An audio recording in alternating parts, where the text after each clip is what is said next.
Hey, today we're looking at something called Vinimates. This was $20, so I think that's a pretty good deal for $10 each on these little figures. We get the Dragonzord and the Megazord. These are from the Mighty Morphin Power Rangers era of the Power Rangers franchise.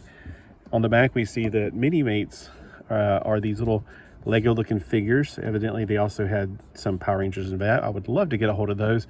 I do like Vinimates a lot. I used to collect the DC and Marvel ones they made because it was reminding me a lot of Lego mixed with Mego, okay, or Lego. Anyway, because the fact that Marvel and DC were both in Mego at the same time, and when they did Minimates, they were both in that at the same time. So it was like, wow, same scale, same design, everything. I love it. So these two giant Megazords are not that giant after all. They're also vinyl, so it's kind of getting on to the whole tradition of pop vinyls. And I'm guessing, oh, this is actually 2023, so this is not that old. I thought it was gonna be like back when, you know, pop vinyls were still a thing. Let's take a look at first the regular Dino Megazord is what I call him. Man, the paint apps in this are fantastic. It's better than Hasbro. I mean, Hasbro, usually on the back, they cheat. They don't put anything on the new stuff. So if this was made by Hasbro, we wouldn't get nearly the quality, I'm thinking. We have a little bit of articulation. So the head does a full 360 degrees. So if you're a Linda Blair fan, you can have him do that and spit out some green blood or puke. The shoulders also 360 degrees. There's nothing else I can detect that he can be posed in, and that's actually fine. This reminds me of a Shogun Warrior from my childhood because you got more in this than you did from those. The legs, they didn't make those posable back in the day when I was a kid, and I'm okay with that. Now, the sword has got a little bit of residue from the tape. When I took it out of the packaging, they had it taped across the bow. This part right here, and I'm gonna have to clean that off later. Probably just get a, you know, what is it called? The things that people used up during the pandemic. We also have some gold paint on there. That looks really good. So overall, I think these are fun. They're chibi style, so they're a little bit shorter and cuter than your regular Megazords, but I like them. I dig them a lot. And I do have some of those little teeny tiny, what were they made by? The vinyls, they were actually vinyl loyal subjects.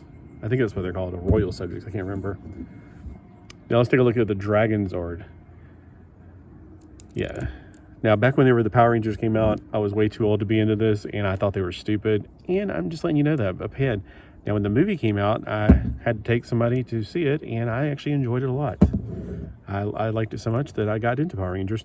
I just felt like it was a ripoff of Voltron, but it's not. I mean, look, it even had the same color for certain parts.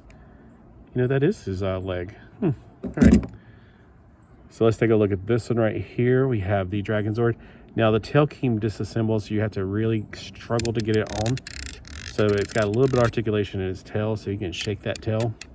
Shake that tail, baby, shake the tail. Now his arms are jointed, but you're not going to get a full 360 because he's got some pecs that prevent it. I know what that's like. All right, going backwards, you're also not going to be able to get it because he's got some big thighs. Unfortunately, I know what that's like. So you're going to have some limited articulation right there. That's about all you're going to get, up and down. I feel like I want to fold that over into his chest, but that's in a different mode. Yeah, I definitely have the original of these out in the building. I probably should do a thing. I want to fold that up too, but that's not going to happen. Oh, he does have head articulation, which is kind of ironic since the real thing doesn't.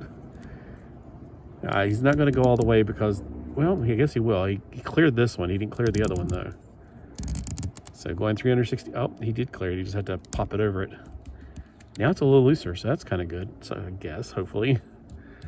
Let's take a look at those paint apps on that because it's got some really good paint apps. Once again, if you have seen anything like this from Hasbro, you're going to be missing some at the back. You know, it's just going to be missing a lot of things. Unfortunately, you know, I don't know how much it costs to make these things. I feel like I got a good deal on them personally, so I'm not complaining. That's gorgeous. So yeah, these are another good thing about these are they can sit on your shelf and they probably won't take a stage dive. Just saying. I think that you'll be fine putting these up. Like I have shelves for DVDs, and I'm putting my DVDs, you know, into albums, so I can have a little bit more room to put one of my favorite things up there. And these might go up there if I get a little bit more room, but right now we'll just have to wait and see. But anyway, Thanks for watching, and let me know if you've picked up these, and also let me know, did they make a Tiger Zord? The Tiger Zord and the Falcon Zord are two of my favorite Zords from the older 6 seasons of the original Mighty Morphin Power Rangers, and I've always wanted to make those two merge into one. If I can make my own Megazord, it'd be the Tiger Zord in black where it's white, the gold stays the same, and a black Falcon Zord, and the black Falcon Zord would pin to his back like angel wings. That would be my personal Megazord. So let me know below what would be your favorite Megazord if you created your own.